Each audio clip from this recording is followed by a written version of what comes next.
I'm Richard Taylor and I'm here outside the Guildhall in Cambridge. The first public meeting of the members of the Greater Cambridge City Deal Board is about to take place. Now, the City Deal is a fantastic opportunity for the City of Cambridge. Our elected representatives have made the case to the rest of the country that it makes sense to invest in this city.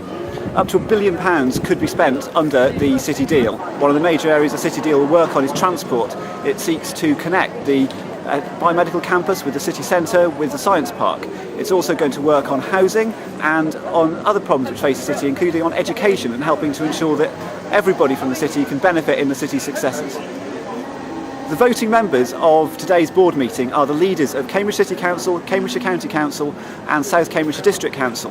Now, if this was a joint committee of the three councils, I would be able to, by law, go in and film it. However, because of the presence of the university, as I understand it, I don't have a legal right to go in and film today's meeting. Today's board meeting is a decision-making meeting. The members of the board are going to decide how they're going to communicate with the public and what role elected councillors are going to have in the process of spending the money which can come into the city through the Greater Cambridge City Deal. I'm hoping that councillors will decide to operate the Greater Cambridge City Deal Board transparently and that they will proactively publish as much information as possible. The board will also be deciding what role to give local councillors. I hope that they will go further than simply notifying local councillors when roadworks are about to take place in their wards, and we should involve all our elected representatives in deciding how the city is going to spend this money which is being invested in it by the rest of the country. Ideally, I would like to see the decisions which are being taken by these three councillors at this board meeting being made by one council for Greater Cambridge, so we have democracy in depth in the city rather than what we are going to see here today. The kind of sums of money that we're looking at here could really change the face of Cambridge.